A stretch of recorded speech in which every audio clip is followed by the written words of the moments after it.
So we're going to talk about patient safety now, some basic notions. And the way this lecture is structured is that we are going to talk a little bit about the scope of the problem and the impact of medical errors. Then we're going to talk a little about the different types of medical errors and, as I said, some basic notions about patient safety. So, in our daily practice, we see that there are significant differences between the way we physicians view our practice and the way we work and the way society at large sees us or perceives us. Their expectations vary radically from us and the way, as I said, patients, relatives, society, and government sees us.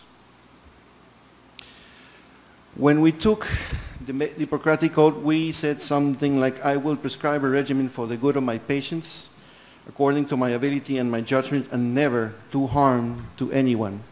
But as we all know, to be mistaken, to err, is only human. In 1997, the Institute of Medicines in North America, in response to a public outrage case over a malpractice issue, started doing serious research into the issue of medical errors, and in 1997 presented this paper. Is there a pointer?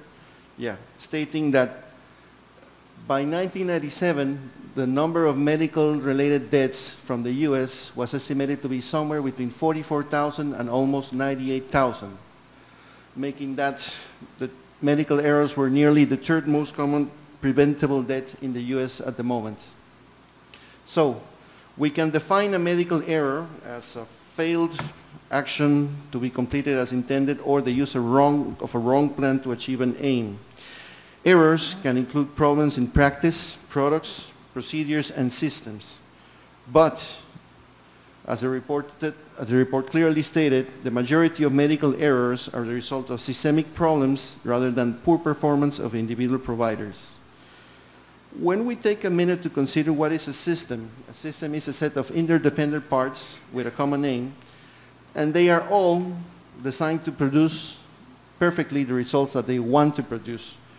But in order to achieve that aim, the result must be factored into the system itself. However, again, systems are only as strong as their weakest link, in this case, the human element. All this was published in 1999 in the book called To Err is Human by the Institute of Medicine from the United States. Now, there are many ways to classify medical errors. One of them, as described by Lazaro in the late 90s, is the following that you will be presented: medication error, surgical error, errors in diagnostics, equipment failure, infections, blood transfusion-related injuries, and misinterpretation of medical orders. However, many other ways to classify them have been proposed or put forward over the years, including the type of care provided, the severity of the resulting injury, the legal definition, the type of setting, whether it was a primary care, tertiary facility, or secondary care, and the type of individual involved, nurse, physician, resident, specialist. So, in 1998, a severity of the adverse effects was put forward. It's a little long, but we'll review it promptly. We have a category A incident, which is described as having the capacity to cause error but did not. Then we have a category B, an error that did not reach the patient. Category C, an error that reached the patient but caused no harm. Then we move on to category D, error that reached the patient requiring monitoring or intervention to confirm that it did not result in harm to the patient. Then we have category E, in which we had temporary harm to the patient that required intervention. Category F, temporary harm to the patient that required initial or prolonged stabilization. Category G, permanent harm. Category H, intervention required to sustain life, and all the way through a category I, adverse effect causing patient death. Risk factors for medical errors, and this is one of the key slides in this lecture. If there's anything that I would like you to remember from this talk, it's one of these. This is one of them. Unfamiliarity with the task at hand rises the relative risk 17 times plus. Time shortage or perceived time shortage from the staff or the physician 10 times over plus, 11 times the relative risk. Information overload. You arrive at a new facility and are given a bunch of new instructions. Do this, do this, do this, do this. 6 plus the risk. Misperception of risk, 4 times. And inadequate checking, as you can see, which we all would think would be much higher, is simply 3 times the relative risk. So this is really one of the important slides in this presentation. Moving on, through the last decade, we saw a rise in reported accidental deaths from medical errors, rise from anywhere from 120,000 to almost 200,000. That figure, depending on what you read or how they plan to report it, is somewhere to be estimated around 240,000 physician-related deaths. And as you can see, that is quite an alarming number, actually. So, what's the cost of medical errors? Well, in the US, it's estimated to be somewhere between 17 and 29 billion per year in lost income, disability, and medical expenses. But not only that, and this is another important point, the cost of medical errors is not only economical, but there's a huge loss of trust, confidence, and satisfaction among patients and users and the community at large. And this is one of the things that has been hampering our images throughout the developing world, emerging nations, and developed nations. So this is a very important point to consider, the real costs of medical errors. So, speaking of patient safety, should we improve this? Definitely. Why should we care? Because it's a no-brainer. It's a win-win scenario for all, considering the aims of the system to provide better care, the competencies and skills required, which we will go over shortly, leading to improved patient practice-based learning. Our practice, our systems will improve, and we will offer our patients improved outcomes, all which can be clearly demonstrated, as you will see.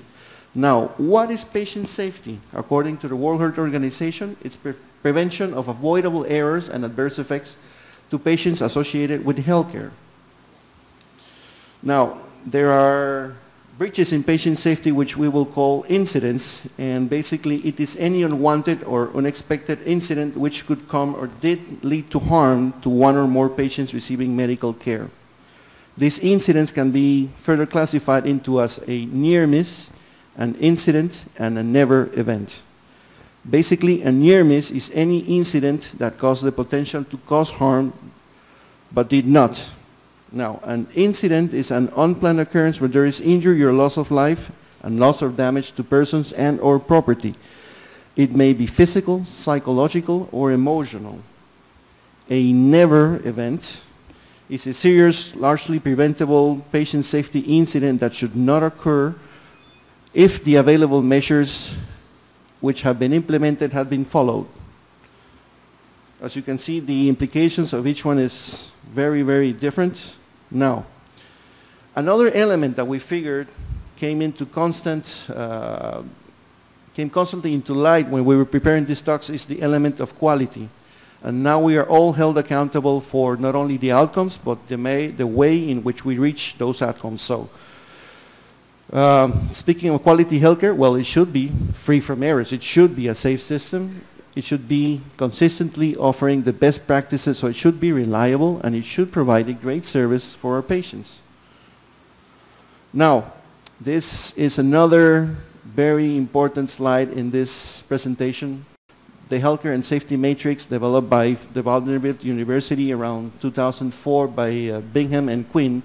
This is basically a matrix chart in which we state the aims of our system and the competencies and skills that we required, which can be used to evaluate any service or product or procedure or service that is given at your institution, and then you may evaluate how you are performing. And it will help you along every step of the way, both medical, both administrative, as we will see. So, in terms of patient safety, the aims must be to keep the system STEEP, and this is an acronym for safe, timely, effective, efficient, equitable, and patient-centered. What does this mean? Okay. Safe, delivering healthcare which minimizes risk and harm to service users.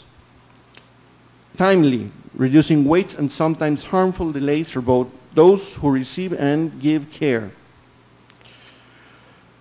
Effective, providing services based on scientific knowledge to all who could benefit and refraining from providing services to those not likely to benefit. It must be efficient, maximizing resources and avoiding the use of waste.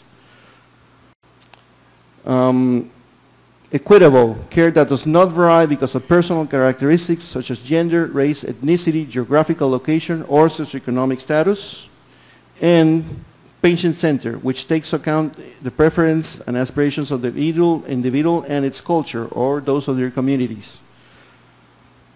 As I said, there are some skills and competencies required, and basically the one thing that we required most is not only knowledge, but communication skills.